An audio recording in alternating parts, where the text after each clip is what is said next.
Thanks everybody for joining. Today we'll be focusing on the marketing of your membership program. We have two great guests who will be presenting the second half of the class. Rebecca Quarles, previously News Revenue Hub and now working on the subscription growth team at The Atlantic, and Carrie Perez, who is the Chief Marketing Officer for Chalkbeat. So we've got a lot of great, very specific feedback to share today that I am really excited about.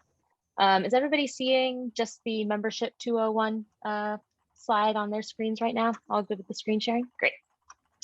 All right.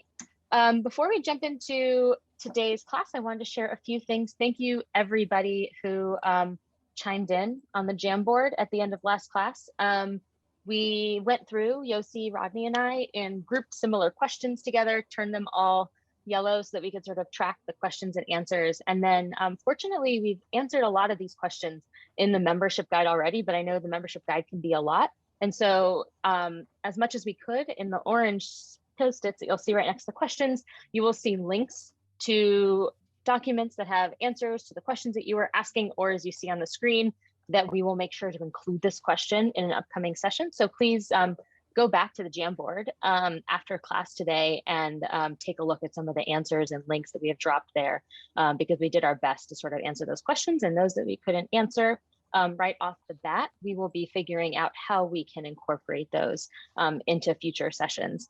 And in the first sort of service of that, we have decided, because there were so many questions about the tech stack, we have decided to make the first set of office hours, it's happening on April 6th, exclusively focused on questions about your tech stack. So we'll have Rodney, who used to be the Chief Product Officer for the Texas Tribune, fielding a lot of those questions, and he's bringing on board the Tribune's lead engineer, Andrew. And we also have Tyler Fisher from News Catalyst, who helped set up the Tiny News Collective's tech stack, joining us. And they will do their best to sort of answer your questions about what's feasible and what's not. It'll be tough for us to answer questions specifically about what can and can't happen within your newsroom without sort of digging into your tech stack specifically, but we can probably field a lot of questions around best practices and what's sort of must have versus what's nice to have. So really excited about that. And we'll also be having some more breakout sessions in sessions 3 and 4 of this course, because we heard pretty clearly in the Jamboard responses that you all wanted more time to talk to each other during the sessions. The other thing is I wanted to thank everybody who jumped into that retention challenge or retention weakness slide deck. We had some great responses there, both in terms of things that people saw as their retention risks and solutions to them. So I wanted to highlight this one here from Cal Matters, because we had some really great answers from others in the class about how they could potentially solve this retention challenge that they flagged on their team.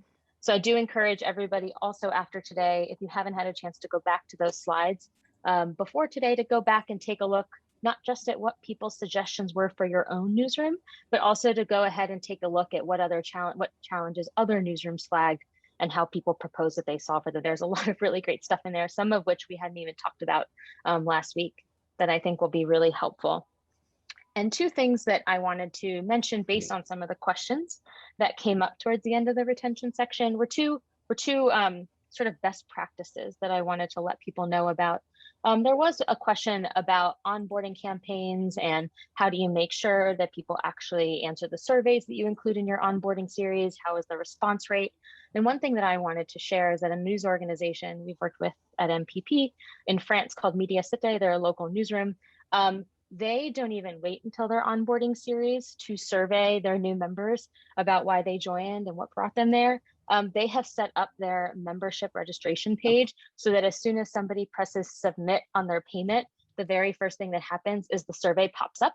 And that survey is seen to be as sort of the final step of the member sign-on process. And so they have a 98% response rate for their sort of new member survey, which has given them a ton of really useful data for how to recruit new members. One of the most useful things that they found from that process was that most people heard about Media Cité or became a member because they heard about it from other members.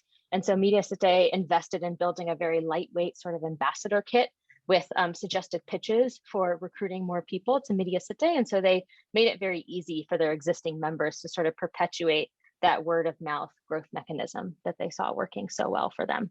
So that's just something that I thought I would flag, because we did get a lot of questions about those onboarding series surveys, is could you explore ways to incorporate that survey even before you get to the onboarding sort of drip campaign that many news organizations are doing. So today, as you mentioned, is about marketing your membership program. And so we're going to start today by going over some pretty basic best practices and frameworks for thinking about your marketing. And then we'll have Rebecca join us to give a sort of group critique of all of the appeals that everybody sent in. So thank you to those of you who sent in your membership appeals, because it's making possible, I think, a really great actionable session today. And I think the first thing to know about having a sort of solid marketing strategy for your organization is that it makes it really easy for you to turn news bumps into marketing opportunities. One of the newsrooms that we studied in the membership guide, the Tidy in Canada, described marketing being as about being ready to ride the wave. So anytime an opportunity to talk about the membership program comes up, if you have a solid marketing strategy in place, if you have a sense of what works and what doesn't for your news organization, it's really easy to jump on that news moment and turn it into an opportunity to recruit new members to your organization. And I think the first thing that we want to draw attention to, and many of you probably know this already, judging by the appeals that we looked at, is that there's a real difference between marketing a subscription versus marketing membership. And here on the screen, you can see sort of the very clear distinction between the two. Subscription marketing is usually very transactional. It is about what you're getting, and it's about paying and getting something in return for that payment.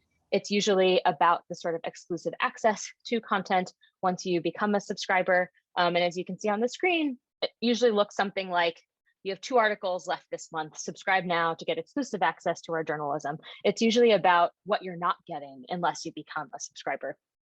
On the flip side, you have membership, which is very cause-driven.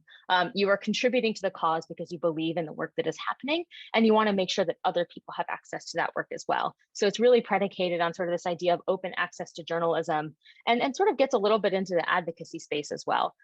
So what you see here on the screen is a sort of amalgamation of a lot of what News Revenue Hub saw amongst membership appeals, and that is something like journalism is vital to our democracy. We believe it should be free and accessible to everyone. That's why we don't have a paywall or a charge for access. But if you value this dependable reporting, will you consider supporting it today?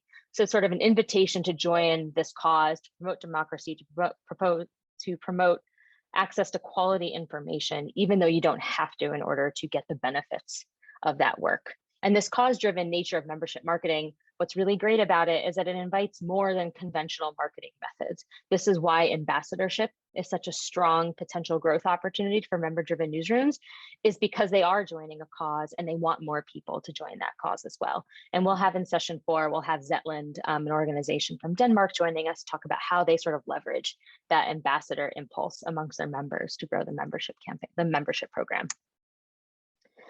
And on that note, a strong membership pitch really plays on this feeling that people often join organizations because they feel like something fundamental in the world is broken, or something sort of fundamental in themselves is broken, and that becoming a member of your organization is a way to fix that. Often it can feel very sort of paralyzing to see all the things that are wrong in the world around them, and they don't know how to address them. But becoming a member of your organization is one way that they can feel that they are making a difference that is within their capacity. It is a way to sort of fight disillusionment and to feel a part of the solutions at hand. And it sort of getting a membership appeal right is about understanding that ratio between those individual motivations and the higher purpose, the cause, right? So it's not completely in the realm of donations. It's not completely charitable, that they're just giving you money and expecting nothing in exchange. But it's also not completely in the realm of what they're getting in exchange, which falls more in the subscription space. So organizations, you see people sort of experimenting with the sense of a two-way relationship, but also making sure that the work always connects back to this higher purpose, this cause that everybody in the community can potentially be a part of. And you'll see more on this in the marketing section of the membership guide, which we shared in the email that went out last week or earlier this week, and we'll share again today. So I'm only going to go through this pretty briefly, but one of the things that we sought to do in the membership guide that Rebecca and I worked on together, is helping organizations understand how to prioritize. It can be really overwhelming to think about all the places that you could market your membership program, all the channels, all the ways that you can do it, how often you do it, et cetera.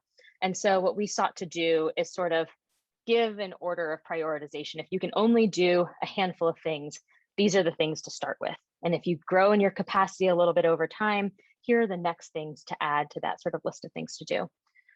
So this first stage is really sort of written for those newsrooms who are very new to marketing their membership program and probably don't have anyone on staff that is dedicated to this. So the person who is responsible for your marketing your membership program, is probably juggling a lot of different things. They maybe have a couple hours a week max to sort of dedicate to this.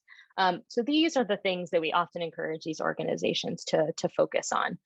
The first is pretty obvious, but making sure you have strong website assets pointing to your membership program. You're going to want to have a homepage banner and nav bar buttons that are very clear and easy to see, easy to find, pointing to the opportunity to join. You're going to want to have inline story widgets, maybe sticky sidebar widgets.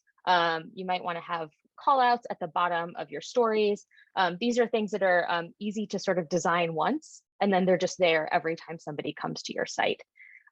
You also could have very simple calls to action within your editorial newsletters. You also might consider, if you have a newsletter that is open to everybody, having the final newsletter in your drip campaign, your onboarding series, that newsletter, be a request for somebody to join your organization sometime within the sort of first month that they sign up for your newsletter. And the other is sort of automating renewal emails that go to people that are on one-time donation sort of payment strategies right now.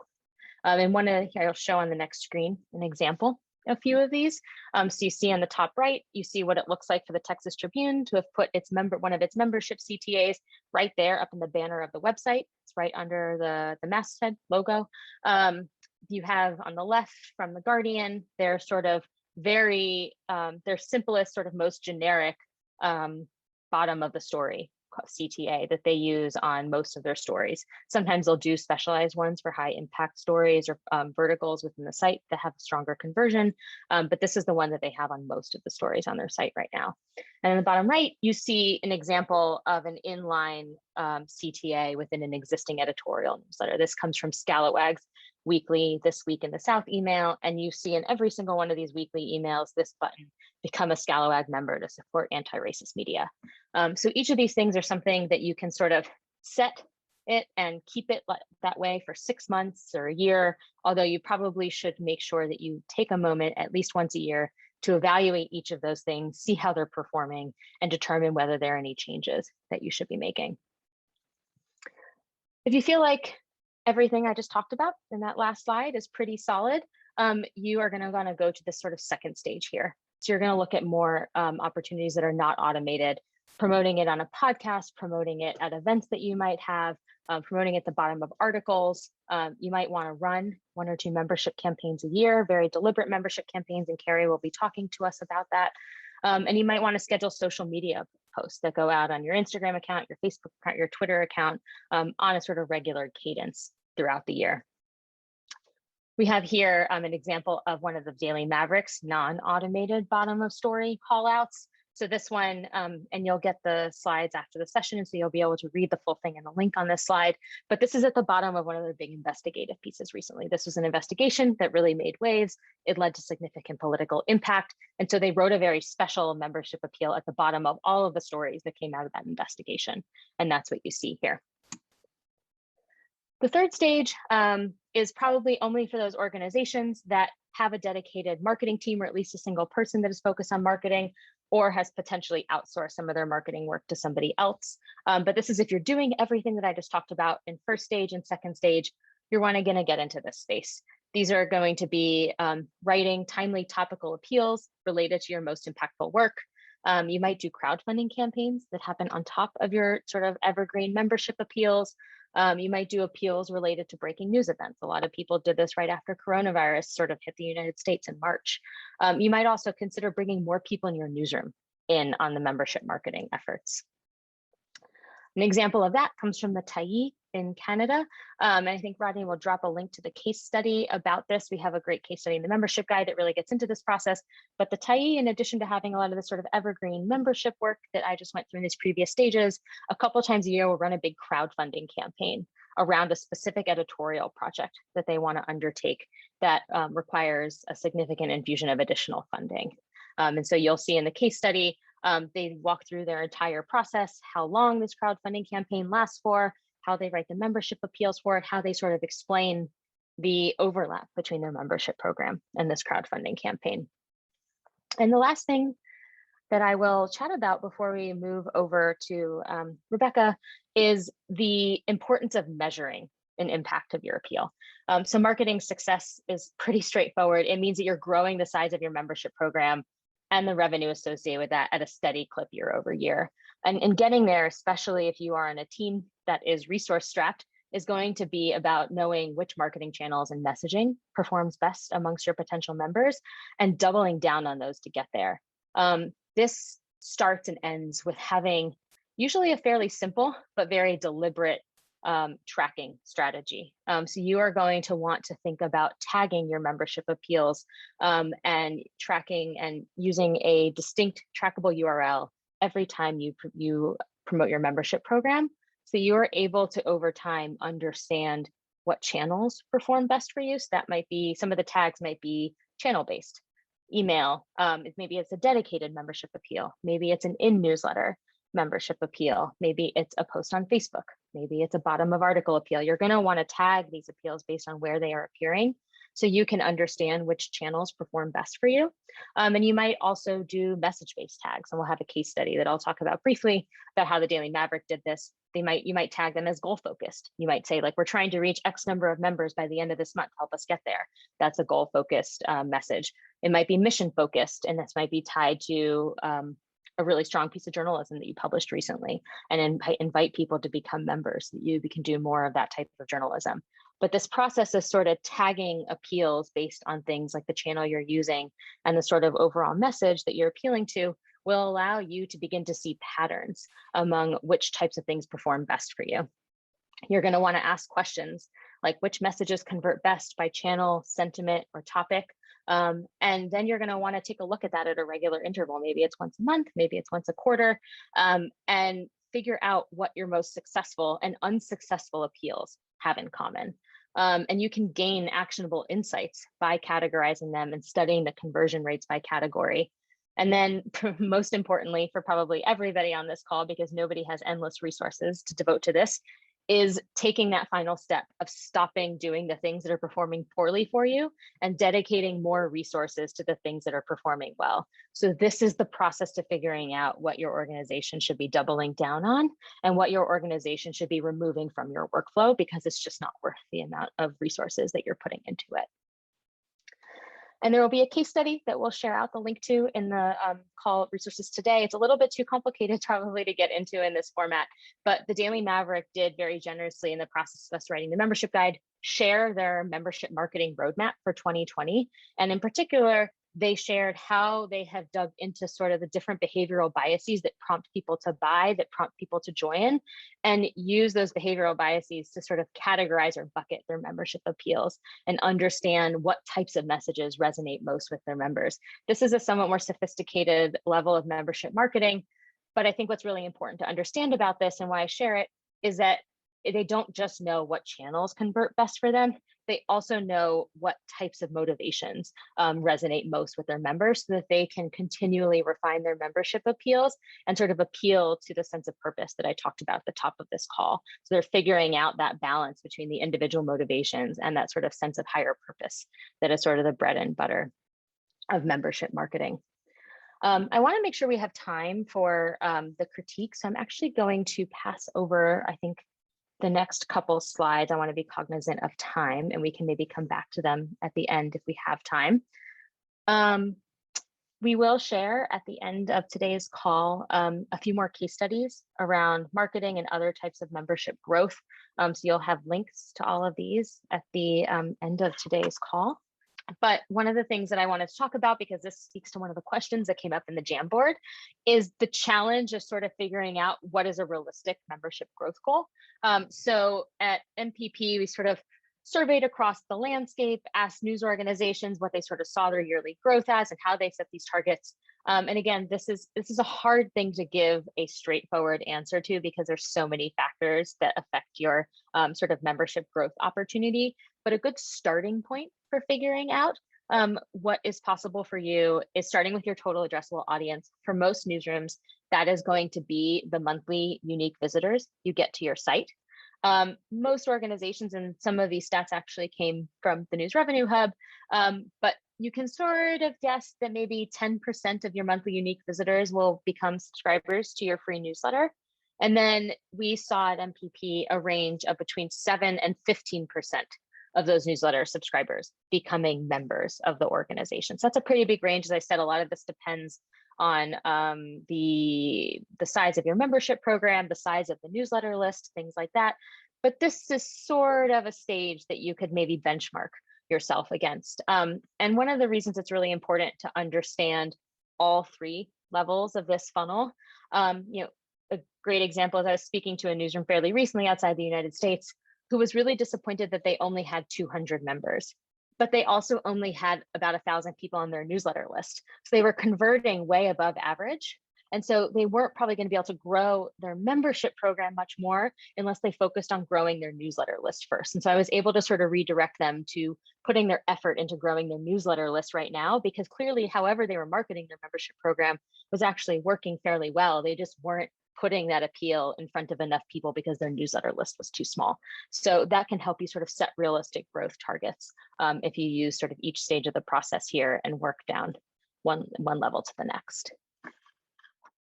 I think let's move into the critique then. Take it away, Rebecca. Sure. So just before I get started, I'm going to quickly introduce myself. I know Ariel helped me at the top, but I'm the subscriber engagement lead at The Atlantic. My job right now is to guide our retention strategy. So that means working closely with colleagues across editorial and product and engineering to drive reader loyalty and ultimately get subscribers to keep renewing their subscriptions every year. Before that, I was at the News Revenue Hub, where I led the team that drove membership marketing strategy for publishers using the Hub's technology. And before that, I worked with Rodney at the Texas Tribune, where I served as the membership marketing manager. I see a few familiar faces here today. It's great to see everyone, and thanks y'all for having me. So diving right in, what makes a great membership appeal? So first and foremost, they come from a real person. I think authenticity and editorial voice are everything when it comes to marketing your program. And so appeals need to be driven by journalistic sensibilities and not marketing speak. And part of that is making them come from a person. And you can definitely, anything that I'm advising you on today, you could test this. So you could have an A/B version where one is signed off by your editor-in-chief or a reporter in your newsroom, or your membership manager, and one that's just generic from the name of the news organization. And I'll be curious to hear what you learn. This sounds like a no-brainer, but great appeals are persuasive. Good copy that converts starts with understanding how to trigger the right emotions that will compel a potential member to want to join. The best programs refine that marketing messaging over time based on audience research, like what motivates a reader to join your cause, what deters them from joining your cause, and what they're looking for in a relationship from your organization. They feature your newsroom's strongest work, and they help readers understand the merits of supporting that work financially. So are you a local newsroom that provides stories to readers that they can't get elsewhere?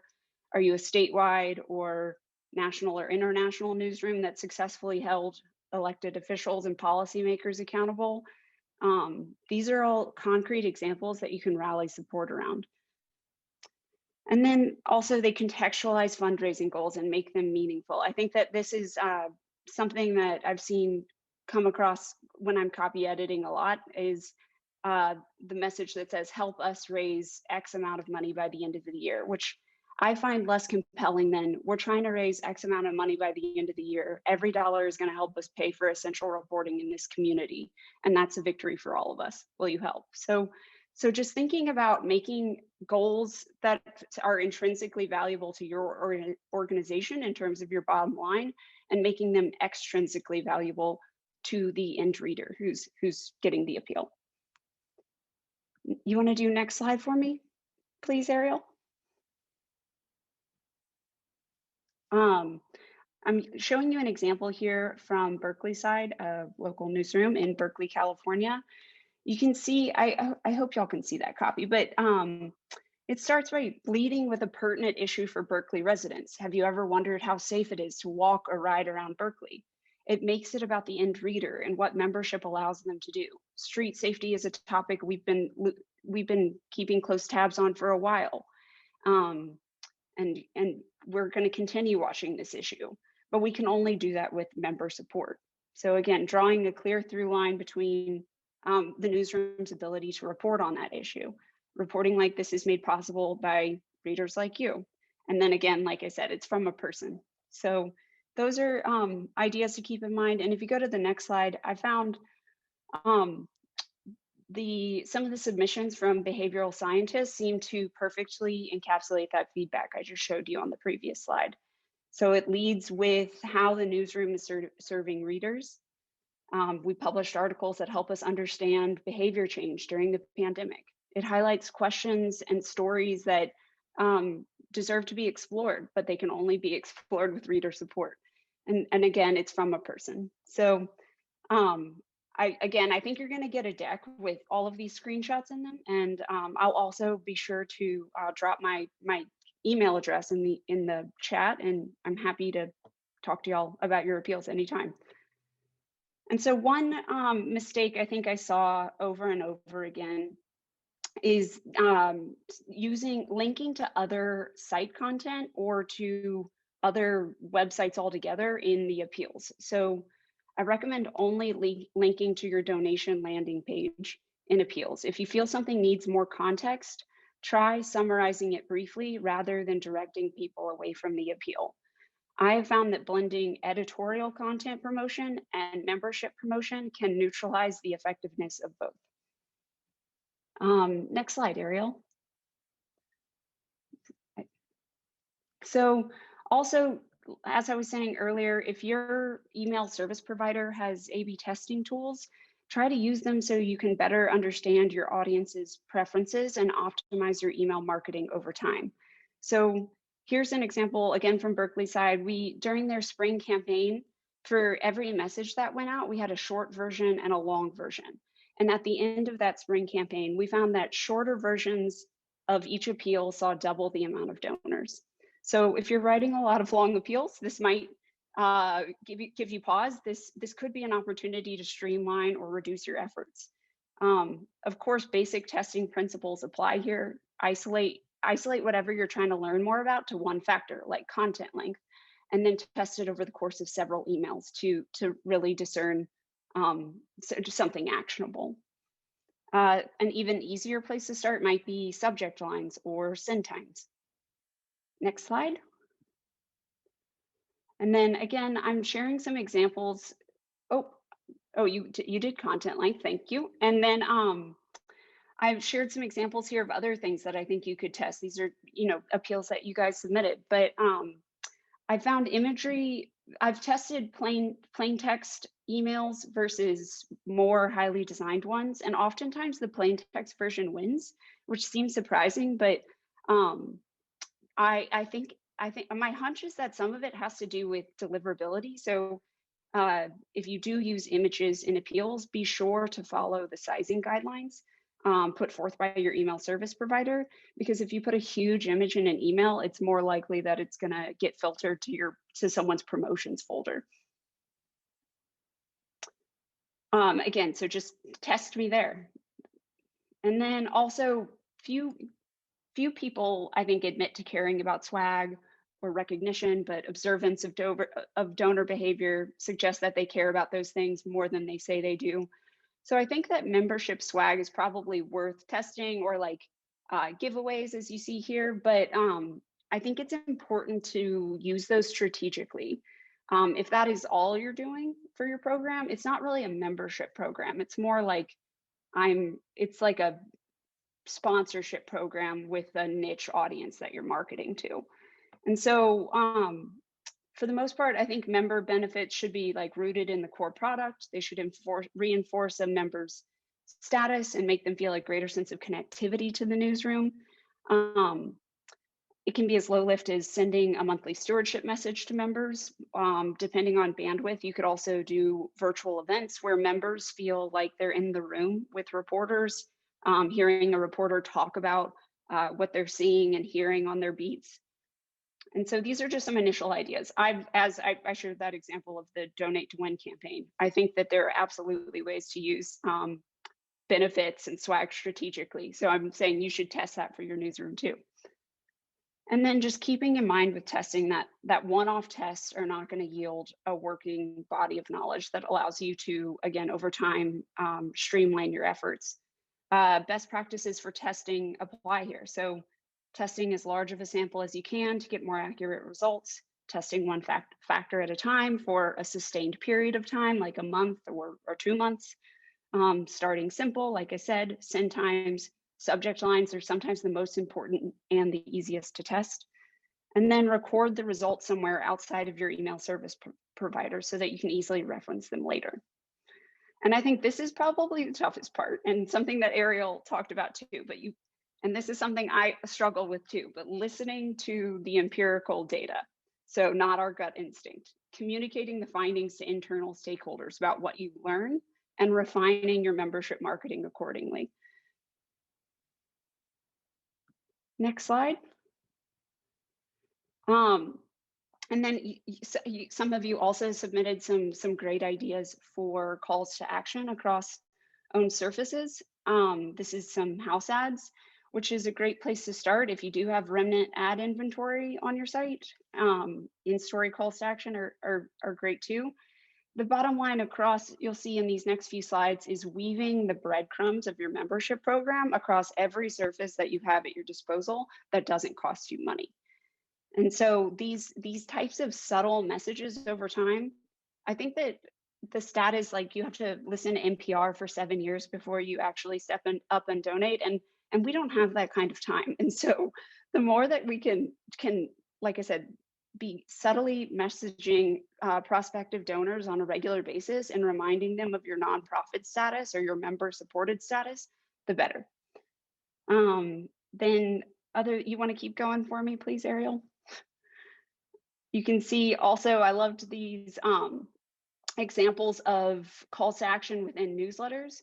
So you can, your newsletters are probably getting opened more than your standalone membership marketing appeals. Use that real estate to try to solicit support. Next slide. And also speaking of newsletters as your top real estate, I think I've seen certain newsrooms do newsletter toppers during particular campaigns. The Nevada Independent raised more than $200,000 from readers to support its COVID reporting efforts, and it was largely due to newsletter toppers like this. Having it come from an editor or another prominent name that contains a strong call to action is certainly something worth trying. Next slide. And then also, I think a couple of the submissions that we got in seemed like they were more stewardship campaigns and maybe less of an appeal. And so just be clear about the job to be done with an appeal. If it's to if you're trying to target prospective donors or current ones. That said, I think it's great to send stewardship communications to current donors. Like I said, reinforcing their status, making them feel a greater sense of connectivity to the newsroom.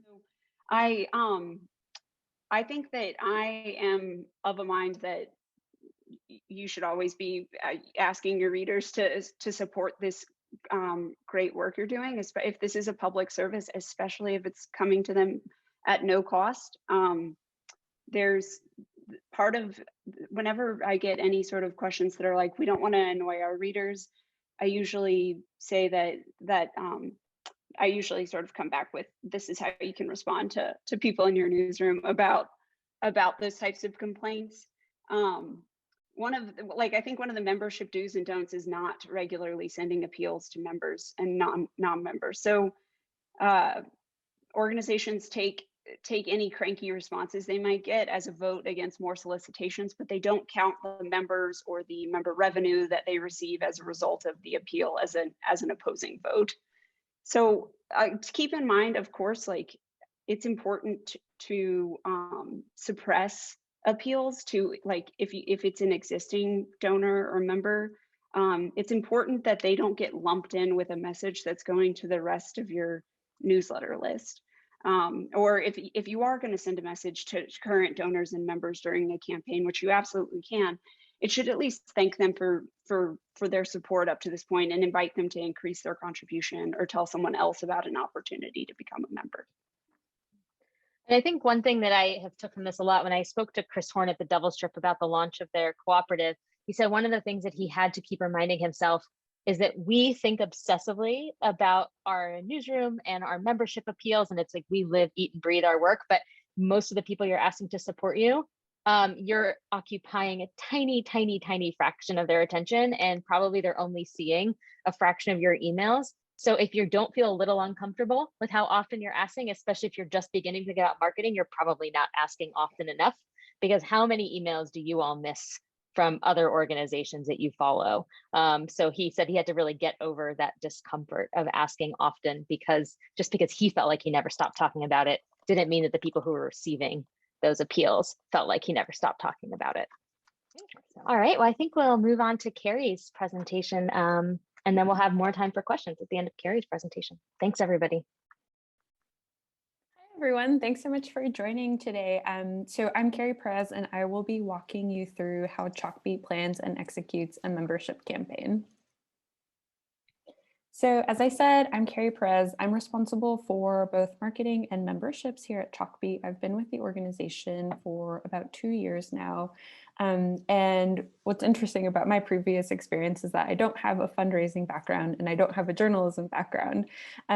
Before I joined Chalkbeat, I spent 4 years doing social impact consulting. So I was working with for-profits and nonprofits to help them engage young people, millennials and Gen Z, around social impact initiatives. So that means I worked with Microsoft to do their Hour of Code programming. I worked with organizations like JED Foundation to create toolkits for incoming college freshmen on mental health. And before that, I was in book publishing where I edited niche nonfiction. So when I joined Chalkbeat, it was really to figure out what the membership program could look like and what it could become. So this end of year campaign timeline, I'll be walking us through what we typically do for our end of year campaign, which is an 8-week long campaign. And this is kind of the 10,000 foot view. So week -5, or about 5 weeks out, I'll usually meet with development. And when I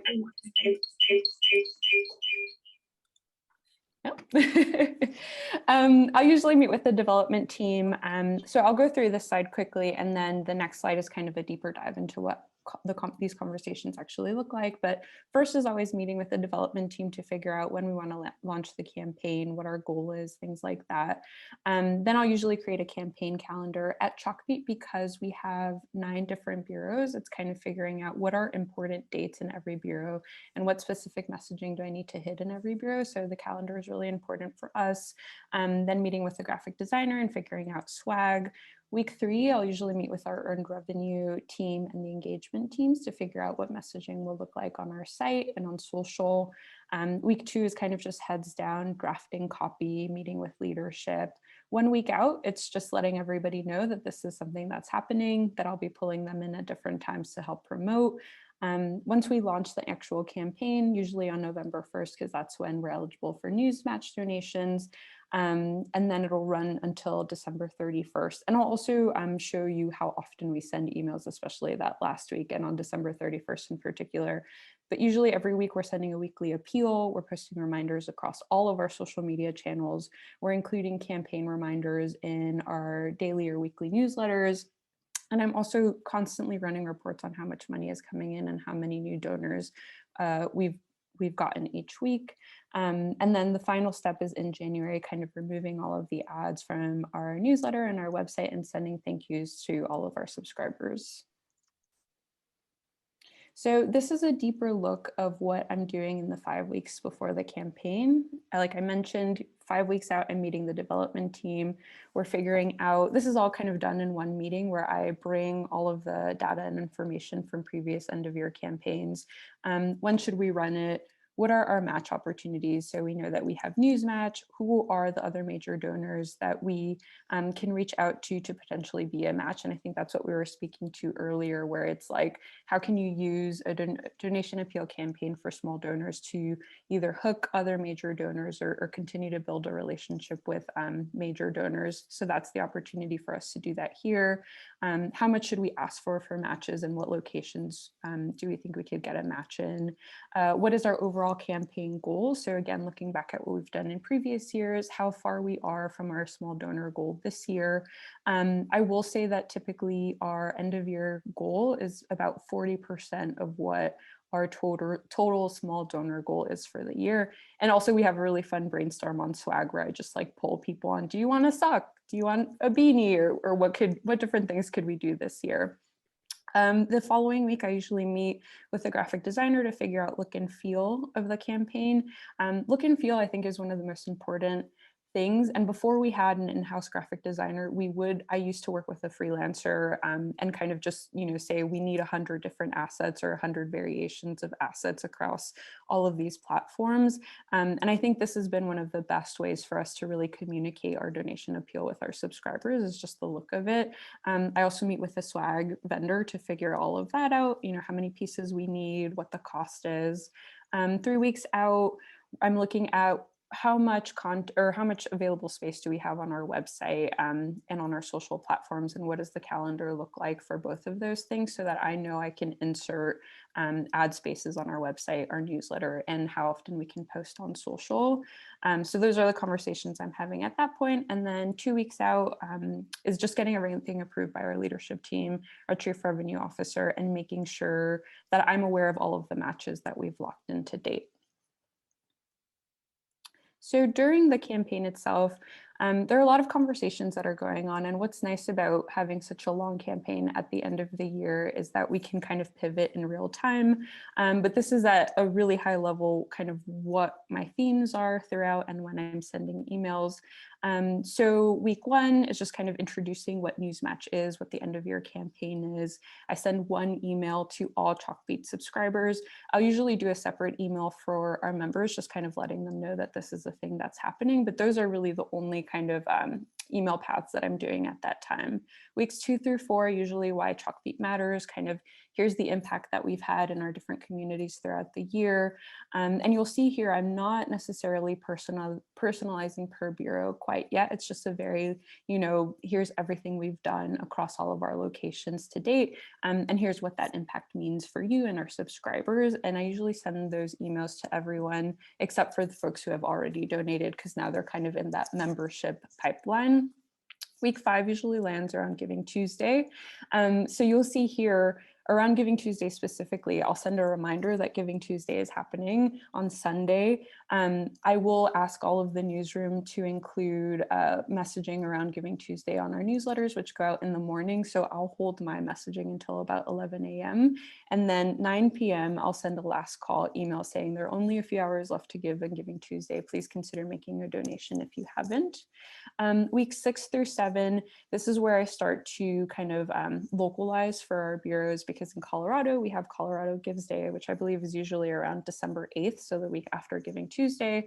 And I kind of follow that. Whenever there's a big tentpole day, I kind of follow that, the Giving Tuesday model of sending a reminder before it happens, ask the newsroom to promote it in the newsletter, send something around 11 a.m. or lunchtime, and send a last call. And I'm not afraid to send a lot of messages, and I don't think you all should be either. But for other bureaus who Colorado Gives Day doesn't make sense for them, this is really where I'll lean into local matches, and I'll say, hey, in Detroit, we have a 5K match thanks to a local funder. Your dollar, will go 3 times as far, because we also have Newsmatch going on right now. So that's really where I spend most of the time kind of segmenting.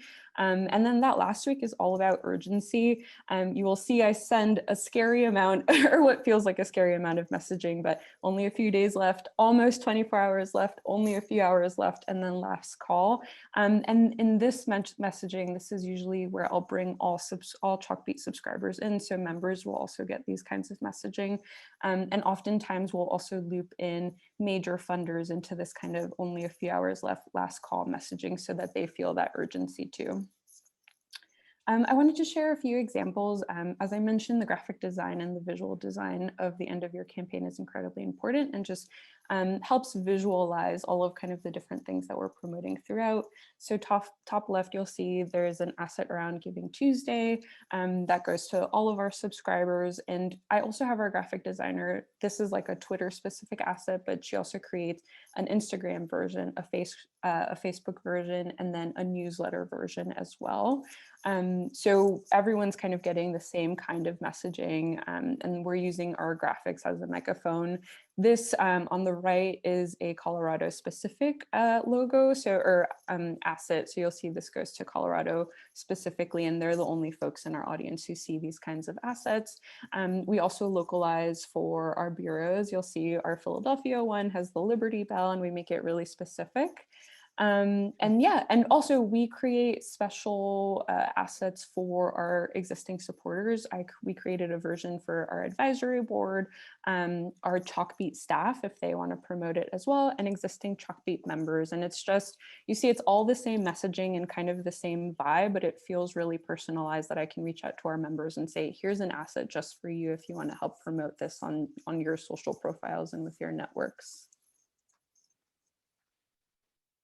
And here's one fun thing that we decided to do with our swag. So last year, our swag were socks. So every donor who gave over $100 annually got sent a pair of socks. So in December, I sent a blast to everyone that had received a pair of socks, and I invited them to send us a photo. And from their photos, we created a Twitter thread with a call to action to donate. And we created our secret organization called Sockbeat that you could only join if you also became a Chalkbeat member. So there's just different ways to continue having fun and innovating throughout the campaign. And then at the end of the campaign, as I said, we send a thank you note to all subscribers, regardless of those who have or haven't donated, just letting them know the status of the campaign. And then I also personally introduce myself to all of our brand new members, letting them know who I am, that they'll be hearing from me, and that they're now kind of officially a Chalkbeat member. And then on the internal side, we will usually have a sunset meeting between myself, the development team, and the finance team. January is all kind of doing all of the grant reporting and trying to unlock all of the matches that we received. So we'll usually have a conversation around how much money did we receive? Are there any like process changes that we should make for the future? Is there anything that any other team needs? And I'll say that our primary metrics for success on our end of year campaigns tend to be pretty simple. It's really just, did we hit or surpass our original campaign goal? How many members did we make? How far away from our annual membership goal are we? And did we get an influx of unsubscribes? Which the answer is usually no, which is really great. An example of what worked is urgency. So that's why in those last 72 hours, I'll kind of send a very strong flurry of emails. And we typically make about 4 times what we make in the beginning of the campaign in just those last 72 hours. An example of what hasn't worked for us is spending every week really localizing our campaign. And that's why I spend kind of just 1 or 2 weeks localizing the appeals themselves, because it's not worth the effort to do that every week. And also we found that physical mailers aren't as big of a driver for us as we expected. So we know in the future not to invest as much in physical mailers. Last but not least, I just wanted to share a few things that we didn't get to today, but sometimes when people are going beyond those 3 stages of marketing and looking for other growth opportunities, we tackled some of those in the membership guide, including paid acquisition, bundling of memberships, and who is sort of experimenting with that. Ambassador campaigns, we will have a full presentation on ambassador campaigns in week 4. You can read up on that in advance if you want to. How to use events to grow membership, and sort of the difference between events as a retention strategy for members versus a growth strategy for membership, and when it might make sense to hire outside help That's a question that we got a lot. We were working on the membership guide, is when should I outsource some of our marketing work? So we'll tackle those in the membership guide. And as I mentioned at the top of the class, next on Tuesday, April 6th, we will have office hours focused on your tech stack, your membership tech stack.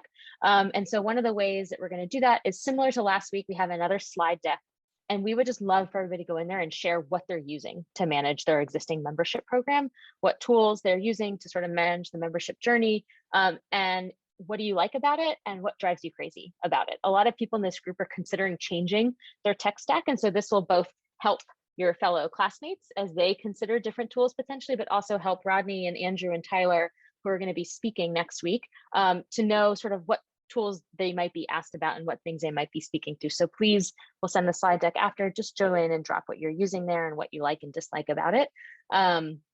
We will not share it with the companies.